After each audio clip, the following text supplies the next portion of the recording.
Hi, here I wanted to discuss a case of a missing woman, the 45-year-old mortgage advisor Nicola Bulley, who disappeared after dropping off her 2 children at school when walking her dog along the river Wyre in Lancashire, England, on 27th of January, so more than a week ago.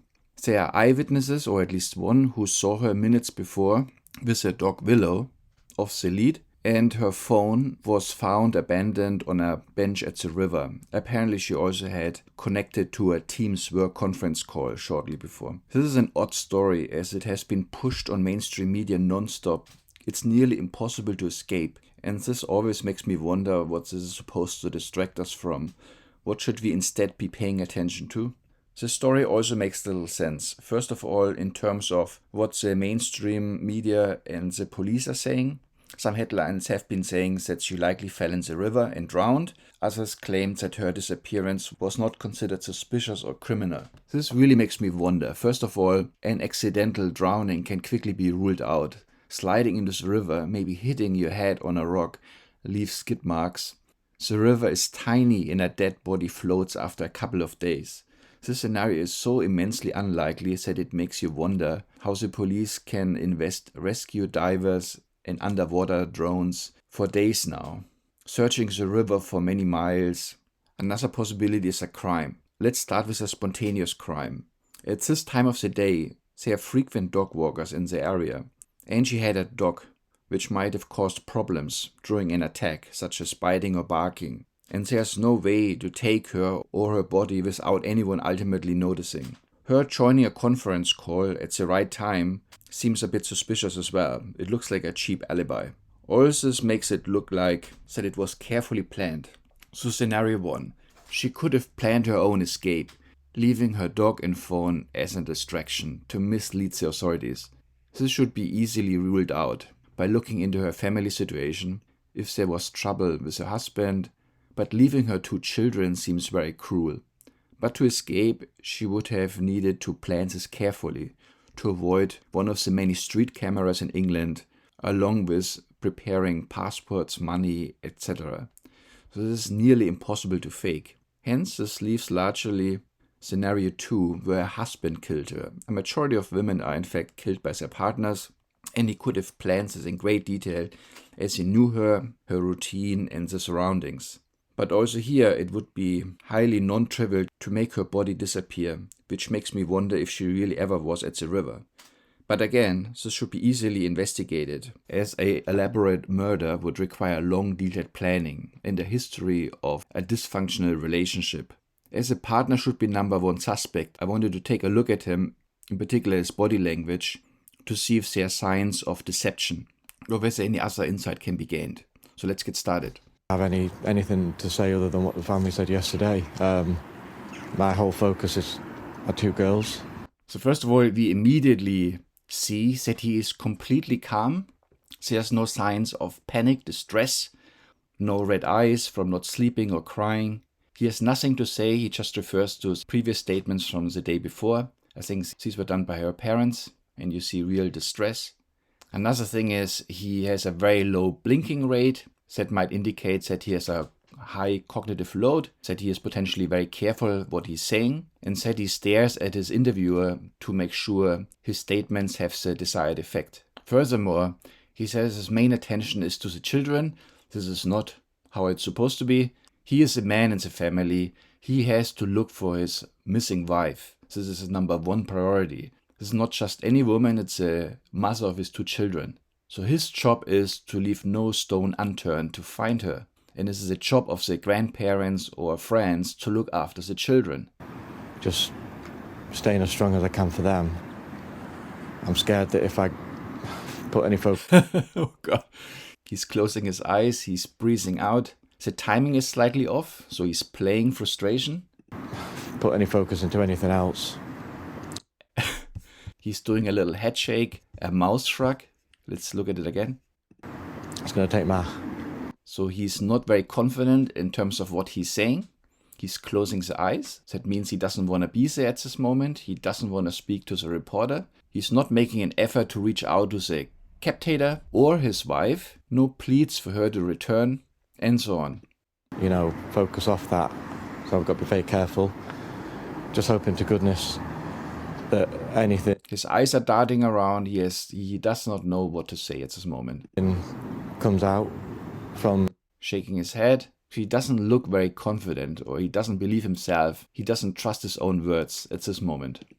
the interview yesterday, no matter how tiny.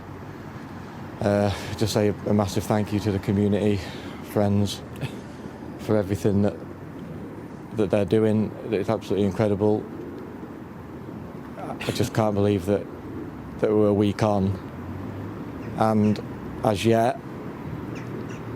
So he has really nothing to say. His mouth is getting dry now. He has to lick his lips. It's also ridiculous, his hat and his scarf. England is not particularly cold, so that makes you wonder what he's trying to hide. And you can hardly see his face and neck. There could be scratch marks, whatever. It just doesn't look right. You can hardly see his eyes. He's hiding his face.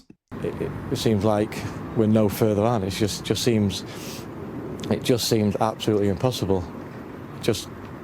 That's not the right attitude to have. Impossible. It doesn't look like he's really doing anything. It's like a dream. He's saying dream, so it could also be an embedded confession. Said it is more like a dream come true. Said she's gone, and he was even smiling a bit. Like a dream. A little smile. It's hard to see. You can more see it around his eyes. Like a dream. Cannot get my head around. So that could be a duping delight. The delight one gets when fooling other people and getting away. Any of it. I mean, you're left sort of trying to make sense of the census, aren't you? It is just such a mystery. Yeah, it is. There's just no every single scenario. No evidence. There's no evidence. Comes to a brick wall. Every single one of them, and then all we're doing is sitting there going round and round and round, going through every scenario, and then go back to the first scenario again and do the whole thing again, and it's just all day long. That's all we're doing. That's all we're doing. Smiling again. It's totally inappropriate. No sense of panic, no sense of distress. And he's just looking at the interviewer without blinking. And there's an asymmetric smile. Were you coping? It must be so difficult. Like you say, your focus is on the girls, and it has to be. But yeah. It must be so difficult. He's breathing very heavily. He's closing his eyes like he is tired and distressed, but he's not. It's all off in terms of timing. Cool. I don't know how I'm coping. I don't even want to actually think about that. Just focus. Just like I say, it's just about the girls. That's it. I'm there for them. It's weird. He doesn't talk at all about his wife, just the girls, which is very, very strange. I don't want to really elaborate on that. He doesn't want to say anything. He doesn't have anything to say. He's closing his eyes. He wants to remove himself from the situation. I don't want to take my eye off that. It must be heartwarming to see the public response. Hundreds of people trying to help. It's amazing. It is. Right now, it's the only thing that we can take is... It's amazing. So there's no critique on the police in terms of investigating the ridiculous river drowning story. Certainly the police hasn't found her, so he might feel anger towards the police. You know, that level of support is out of this world. It gives us a great amount of comfort knowing that that's going on. They don't have anything else, do we? Big smile, happiness. So this is a sign of true happiness. This says it all. So in summary, it's very easy to dismiss the investigations the police is doing. It seems completely ridiculous. Makes no sense at all that she fell in a river and drowned. It's also very difficult to imagine she got kidnapped or murdered or taken away somehow because of the populated area and the time of the day. So that leaves the scenario that it was carefully planned. It seems extremely unlikely she just escaped with leaving her kids behind. So the husband would be the number one suspect. I haven't heard anything about him being investigated, and he is just making a fool of himself here in this interview. He looks completely radiant, smiling. He has no urgency, no distress in his voice, no signs of sleeplessness.